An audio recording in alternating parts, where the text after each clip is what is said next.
بسم اللہ الرحمن الرحیم۔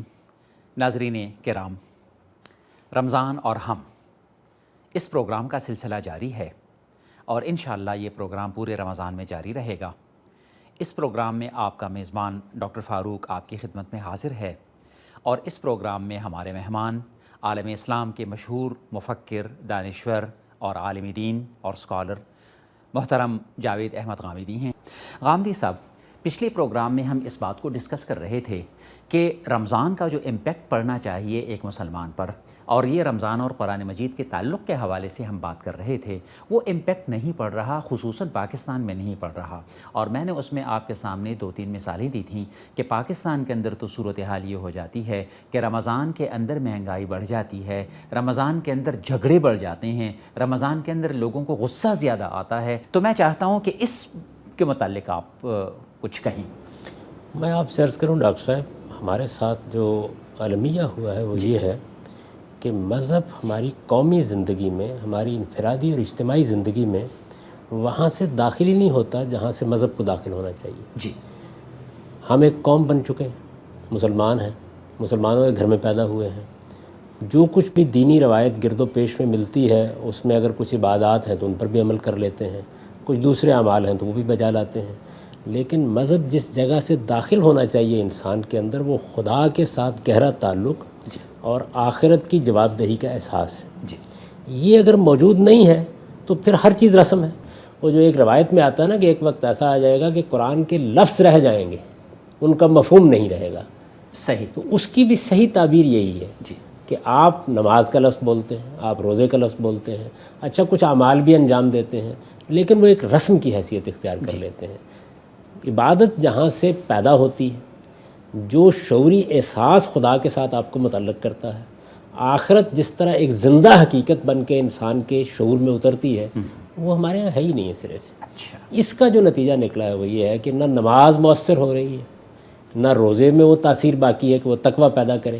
تو یہ اس وقت تک ختم نہیں ہو سکتی جب تک لوگوں پر یہ باور نہ کرایا جائے کہ دین کا اصلی مقصود سمجھیں، دین کی اصل حقیقت سمجھیں، خدا کے ساتھ ان کا ایک زندہ اور شعوری تعلق پیدا ہو۔ آپ کا نظام تعلیم بھی پیدا نہیں کرتا۔ اگر ایسا ہو جائے کہ رمضان کے مہینے میں ہم لوگوں کو یہ ایک اپنی طرف سے درخواست کر دیں کہ وہ قرآن مجید کا پورا ترجمہ وہ پڑھ لیں اور اس کو ذہن نشین کرنے کی کوشش کر لیں، تو کیا یہ کچھ ممد اور معاون ثابت ہوگا اس طرح کی چیزوں کو دور کرنے میں؟ اکثر یہی ممد و معاون ثابت ہوگا۔ میرا تو ذاتی احساس یہ ہے کہ مذہب کی تفہیم میں جی، آپ گفتگو کر سکتے ہیں، میں گفتگو کر سکتا ہوں، ہم کتابیں بھی لکھ سکتے ہیں، جی، علمی بحثیں بھی کر سکتے ہیں، یہ سارے کام ایک دین کا عالم کر دے گا عام آدمی کے لیے۔ اچھا، لیکن جو چیز موٹیویٹ کرے گی، جی، جو روح میں اتارے گی، جو مذہب کی حقیقت جاگزیں کر دے گی، جی، جو دل و دماغ کو خبردار کرے گی، وہ صرف قرآن مجید ہے۔ اچھا، کیونکہ اللہ تعالیٰ کے الفاظ میں، جی، اللہ تعالیٰ کے اسلوب میں، اس پس منظر میں جس میں اللہ کے پیغمبر کے ذریعے سے کلام کیا گیا تھا، جب اللہ تعالیٰ انسان سے مخاطب ہوتے ہیں اس کا کوئی بدل نہیں ہے ہمارے۔ بلکہ وہ جو قرآن مجید کی آیت ہے کہ وَذَكِّرْ بِالْقُرْآنِ مَن يَخَافُ وَعِيدٍ، وہ پرابیبلی اسی کے لیے تو نازل ہوئی کہ ہمیں قرآن کے ذریعے سے بات لوگوں تک پہنچانی ہے اور یاد دہانی کرنی ہے۔ اللہ تعالیٰ کو تو اصرار ہے اس بات پر کہ دین کی دعوت، دین کی نصیحت، دین کے لیے بیداری، دین کی طرف سے انذار، اس سب کا ذریعہ قرآن مجید ہے۔ اچھا، یعنی اللہ تعالیٰ تو اصرار کرتے ہیں اس بات پر۔ اس وجہ سے میں تو ہمیشہ لوگوں کو توجہ دلاتا ہوں کہ عام آدمی کو بیدار کرنے کے لیے آپ معلومات کا دریا نہ بہائیے، اس پہ کتابیں لکھ دیجیے۔ جی، آپ دین کی تفہیم اور تبیین کے بارے میں بھی اگر کوئی کتاب لکھنا چاہتے ہیں یا آپ کوئی علمی کام کرنا چاہتے ہیں ضرور کیجیے، لیکن وہ دوسرے درجے میں ضرورت بنتی ہے۔ ٹھیک، پہلا مرحلہ تو یہ ہے نا کہ آدمی بیدار ہو جائے، دین کی حقیقت اس کے دل و دماغ میں جاگزیں ہو جائے، اس کی روح کے اعماق میں اتر جائے، وہ خدا کو دریافت کر لے، ایک زندہ حقیقت کے طور پر دریافت کر لے، آخرت میں جینا سیکھ لے، آخرت کی زندگی اس کے لیے اتنی حقیقی بن جائے جتنی یہ زندگی ہے۔ جی، جیسے وہ طلوع آفتاب پر اگلے دن یقین رکھتا ہے، ایسے ہی قیامت کے برپا ہونے پر بھی اس کے اندر یقین پیدا ہو جائے۔ جی، یہ یقین صرف قرآن میں ہی پیدا کرتا ہے۔ اچھا، یہ بتائیے کہ حضور علیہ الصلوۃ والسلام نے ارشاد فرمایا کہ رمضان کے 3 عشرے ہیں، پہلا عشرہ رحمت کا ہے، دوسرا مغفرت کا ہے، تیسرا دوزخ سے نجات کا ہے۔ ظاہر ہے کہ یہ تو ایسا نہیں ہوگا کہ انسان کوئی کوشش کیے بغیر ان تینوں چیزوں کو پالے، اس کے لیے اس کو کچھ کوشش کرنی پڑے گی نا۔ تو اس کوشش کے نتیجے میں انسان کو یہ رحمت، یہ مغفرت، یہ دوزخ سے نجات پانے کے لیے کیا کرنا چاہیے؟ یہ ہر چیز سعی و جہد سے ملتی ہے، جی یعنی یہ تو ہو ہی نہیں سکتا۔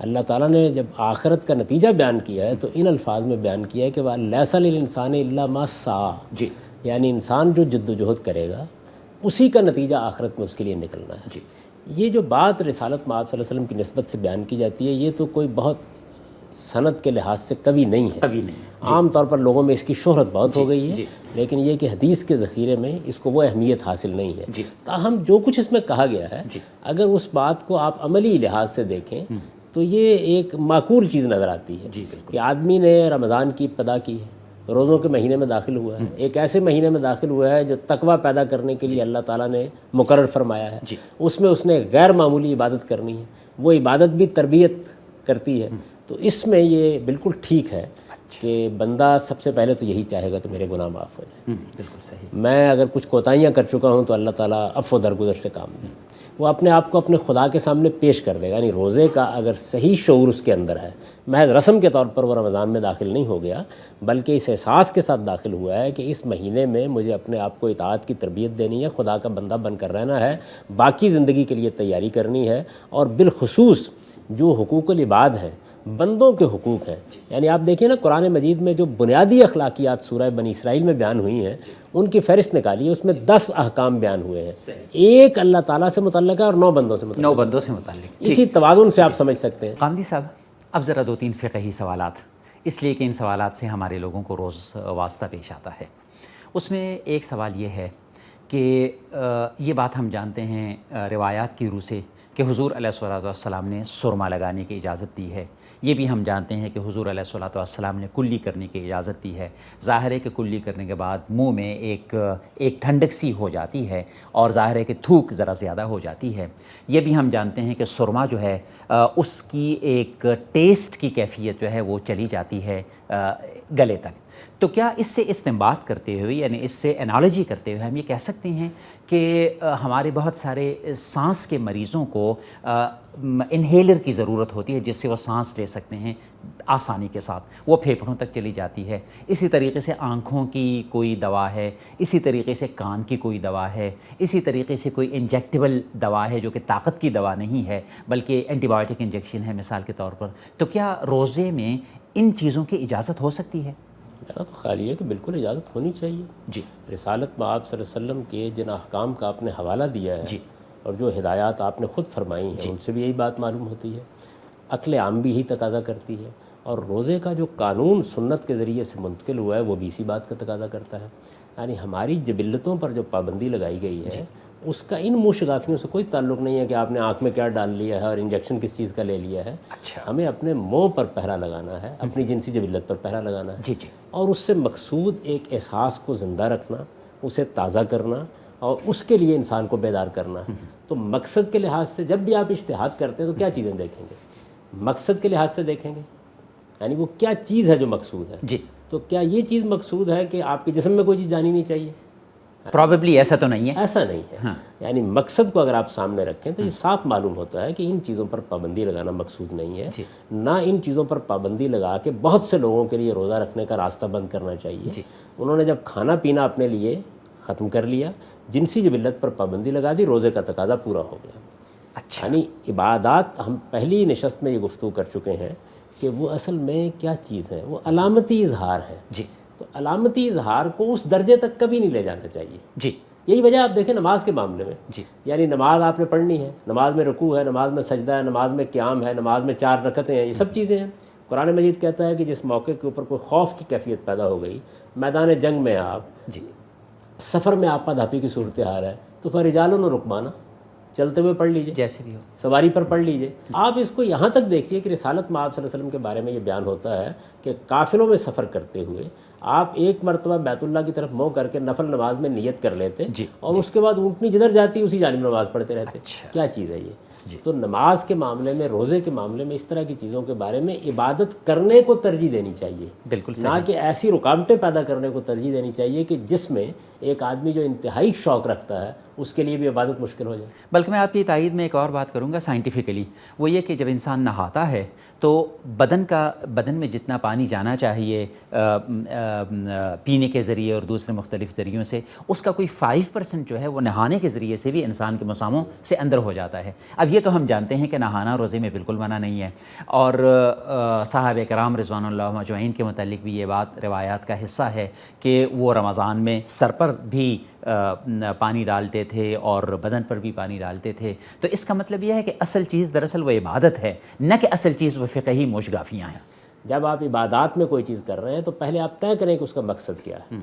میرا یہ مطلب نہیں ہے کہ مقصد کو سامنے رکھ کر آپ کوئی نئی عبادت خود تصنیف فرما لیں گے۔ آپ یہ کہیں گے کہ نماز کا مقصد اللہ کی یاد کو قائم رکھنا ہے، نماز کے بجائے ہم یہ مقصد کسی اور طریقے سے حاصل کر لیتے ہیں۔ دین میں قانون بھی مطلوب ہے، شریعت بھی مطلوب ہے، لیکن اگر کسی موقع کے اوپر عمل کرنے میں دشواری ہو جائے، نئی صورتحال پہ انطباق کرنا ہو، صورتیں تو بدلتی رہتی ہیں نا، تو اس طرح کی صورتحال میں پھر آپ کے سامنے ایک ہوگا منطقی تقاضا اور ایک ہوگا مقصد کا تقاضا۔ ایگزیکٹلی ان دونوں کے درمیان اچھا توازن پیدا ہو جائے بہت اعلیٰ بات ہے، نہ ہو تو مقصد کو ترجیح دینی چاہیے۔ بالکل صحیح۔ تو عبادت سے مقصود کیا ہے، یعنی خاص طور پر روزے کی عبادت، اس کو سامنے رکھ کے تمام اجتہادات کرنا چاہیے۔ اچھا، تو اب میں ایک چھوٹا سا اور سوال آپ سے پوچھتا ہوں، کیا مسواک اور ٹوتھ برش ایک ہی چیز ہے یا یہ دونوں الگ الگ چیزیں ہیں؟ دیکھیے بات یہ اصلی کیونکہ ہمارے یہاں یہ کہا جاتا ہے کہ اگر آپ نے ٹوتھ برش کر لیا تو اس سے آپ کو کوئی ثواب نہیں ملا، لیکن اگر آپ نے مسواک کر لیا تو آپ نے سنت پوری کر دی۔ اصلی مقصود تو دانت صاف کرنا ہے، یعنی اس لکڑی کا اس سے کیا تعلق ہے؟ دین میں وہ ذرائع اصل نہیں ہوتے۔ سواک کا جو معنی سواک جو ہے یعنی اس کا مقصود تو یہ ہے کہ آپ اس کے ذریعے سے اپنے منہ کو صاف رکھیں، دانتوں کو صاف رکھیں، کیونکہ منہ اور دانتوں کی صفائی ہمارے ہاں دین کا حصہ بنا دی گئی ہے۔ اچھا، اس کی وجہ بھی وہی ہے کہ دین کا مقصد تزکیہ ہے، تو تزکیہ بدن کا بھی مطلوب ہے، تزکیہ کھانے پینے کا بھی مطلوب ہے، اور تزکیہ و تطہیر اخلاق کی بھی مطلوب ہے۔ تینوں چیزوں کا احاطہ کیا ہے دین میں۔ اب میں اس سے ذرا تھوڑا سا آگے سوال لے جاتا ہوں۔ ایسا ہے کہ حضور علیہ الصلوۃ والسلام نے ارشاد فرمایا ہے کہ ایک روزہ دار کی منہ کی بو جو ہے وہ پروردگار کو مشک کی بو سے بھی زیادہ اچھی لگتی ہے، بہت اچھی بات ہے۔ تو اگر اس کے لیے وہ تھوڑے سے ٹوتھ پیسٹ کا استعمال کر لے بغیر اس کو نگلے ہوئے، بہت احتیاط کے ساتھ، تو کیا اس کی اجازت ہو سکتی ہے؟ ضرور کرنا چاہیے، دانتوں کو صاف رکھنا ضروری ہے۔ دیکھیے میں یہ بات آپ پر واضح کرنے کی کوشش کرتا ہوں، اور میرا خیال ہے اس سے ہمارے ناظرین پر بڑی حد تک واضح ہو جائے گی کہ جب آپ کسی عبادت کو انجام دیتے ہیں، اللہ کے لیے کوئی کام کر رہے ہوتے ہیں، اس میں ایک تو طریقہ یہ ہے کہ اللہ نے جو قانون بنایا ہے، قاعدے بنائے ہیں، ان کی پابندی کریں آپ ہر حال میں۔ اس میں جو نظافت کے اصول ہیں ان کو بھی آپ ملحوظ رکھیں گے، جو اللہ تعالیٰ نے آپ کو عمومی عقلی اصول بتائے ہیں ان کو بھی آپ ملحوظ رکھیں گے۔ یہ سب کچھ کے باوجود دنیا کچھ ایسے بنی ہے کہ اس میں بعض اوقات چیزیں غیر مطلوب صورت میں سامنے آ جاتی ہیں۔ مثلا یہ کہا گیا ہے نا کہ ایک آدمی خدا کی راہ میں جہاد کرنے کے لیے نکلا ہے، تو اس کے غبار کو بھی اللہ عزیز رکھتے ہیں۔ اس کا کوئی آدمی اگر یہ نتیجہ نکالے کہ غبار اڑانا ضروری ہے، غبار میں جانا ضروری ہے، ایسا اسلحہ نہیں ایجاد کرنا چاہیے، کسی ٹینک میں نہیں بیٹھنا چاہیے تاکہ آدمی غبار آلودہ ہونے سے کہیں بچ نہ جائے۔ تو یہ دین کے منشا کو غلط سمجھنا ہوگا۔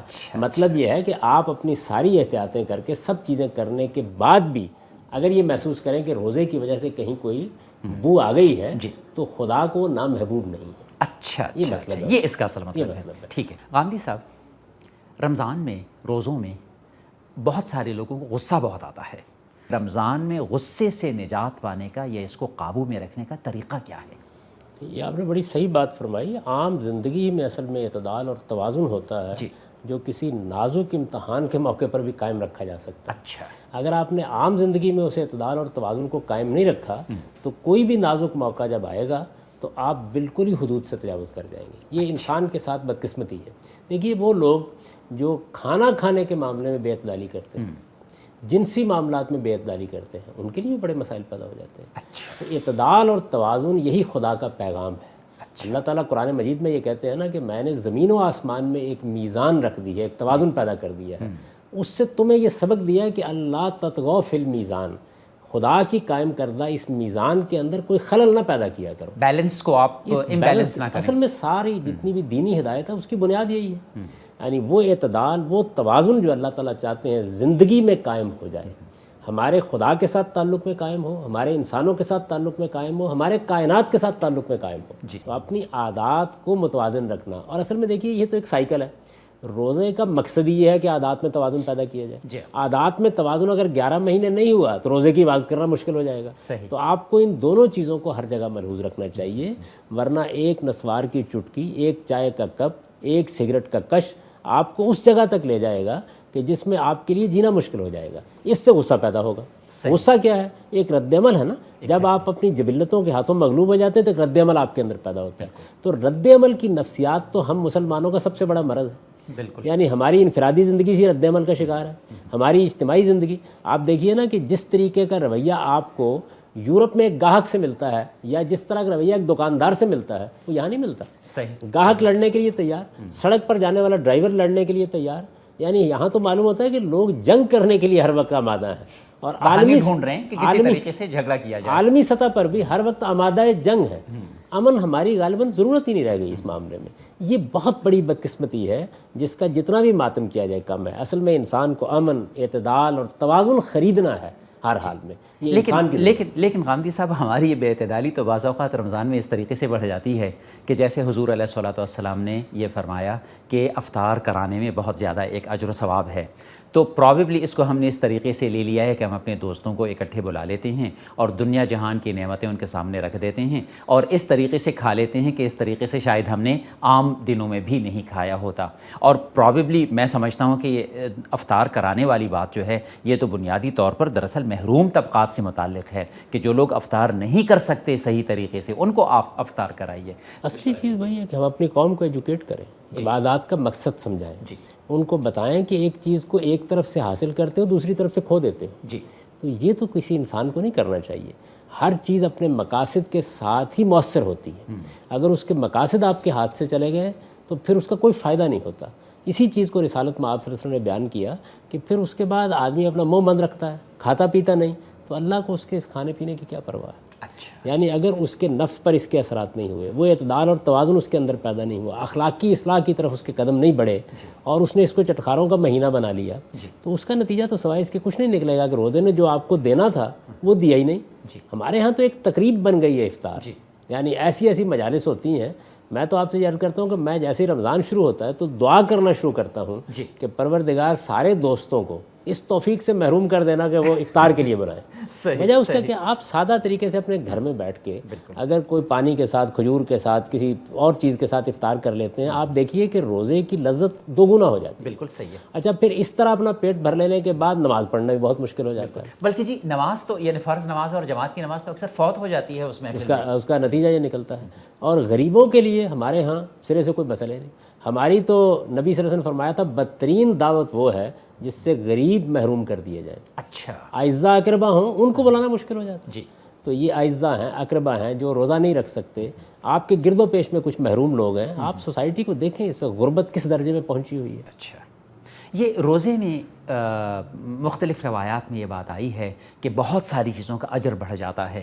حضور علیہ الصلوۃ والسلام نے ارشاد فرمایا کہ بذات خود روزے کا اجر جو ہے وہ اتنا ہے کہ یعنی اس کا انسان احاطہ نہیں کر سکتا. اسی طریقے سے اس میں مختلف انفاق فی سبیل اللہ اور دوسری چیزوں کا اجر بڑھ جاتا ہے. تو یہ کیوں اجر بڑھ جاتا ہے؟ اللہ کی بڑی عنایت ہے جی. بات یہ ہے کہ دیکھیے عام حالات میں بھی آپ نیکی کرتے ہیں. اللہ تعالیٰ نے نیکیوں کے بھی موسم مقرر کر دیے ہیں. جی. اس میں ہوتا یہ ہے کہ انسان کا وہی معاملہ، انسانی نفسیات کو دیکھنا چاہیے. انسان ہر وقت 24 گھنٹے شب و روز بہار خزاں میں یکساں نہیں رہتا. جی. اگر اس سے یہ تقاضا کیا جائے کہ ہر وقت ایک جذبے کے ساتھ، ایک احساس کے ساتھ نیکی کرو، یہ ممکن نہیں ہے. اچھا. نبی صلی اللہ علیہ وسلم کے صحابہ یہ بیان کرتے ہیں کہ جو کیفیت ہم آپ کی مجلس میں دیکھتے ہیں وہ باہر نکل کے نہیں رہتی. صحیح. اب بھی ہمیں اس کا تجربہ ہوتا ہے. بعض اوقات کسی خاص مجلس میں، خاص پس منظر میں، موت کے موقع کے اوپر اور جگہوں کے اوپر ہمارے احساسات اور ہوتے ہیں. جی بالکل. لیکن زندگی کی عام رو میں داخل ہوتے ہیں تو ان احساسات میں تبدیلی آ جاتی ہے. اچھا. تو اصل میں رمضان ایک فضا پیدا کرتا ہے جو خدا کی طرف رغبت کی فضا ہے، آخرت میں جواب دہی کے احساس کی فضا ہے. اور پھر اس کے بعد اللہ تعالیٰ کیا کرتے ہیں کہ اپنی عنایتوں کو اس کے ساتھ متعلق کر دیتے ہیں. اچھا. 24 گھنٹے اور شب و روز تو بندہ ایک جگہ نہیں رہتا. کم سے کم ان بشارتوں کے نتیجے میں یہ 1 مہینہ، یہ 10 دن، یہ 15 دن، یہ شب و روز، یہ ایک رات جیسے لیلۃ القدر ہے، یہ تو کم سے کم انسان اس احساس کے ساتھ گزار لے کہ میں اپنے خدا کو خوش کر لوں. یعنی یہ انسینٹیوز ہیں اس کے لیے، انسینٹیوز ہے، اور انسان کے اس اس کو پہلو کی، انکریج کرتے ہیں، انسان کے اس پہلو کی رعایت کی گئی ہے جی بالکل، کہ وہ 24 گھنٹے اپنے آپ کو ایک جیسا سطح پر نہیں رکھ سکتا. بالکل، لیکن اگر محنت کر کے حج کے دوران میں، عرفے کے دن، کسی اور موقع کے اوپر وہ اپنے آپ کو ایک خاص سطح پر لے آئے تو یہ اس کے لیے باعث اجر. بالکل ٹھیک. محترم ناظرین کرام، رمضان اور ہم، یہ اس پروگرام کا عنوان ہے، اور اس کے تحت کچھ ایپیسوڈز ہو چکے ہیں اور انشاءاللہ پورے رمضان میں یہ ایپیسوڈز ہوتے رہیں گے. عالم اسلام کے مشہور عالم دین محترم جاوید احمد غامدی سے ہم بہت کچھ سیکھ رہے ہیں. انشاءاللہ یہ پروگرام پورے رمضان میں جاری رہے گا. اگلے ایپیسوڈ کے ساتھ ایک دفعہ پھر آپ کے ساتھ ملاقات ہوگی. اس وقت تک کے لیے فی امان اللہ.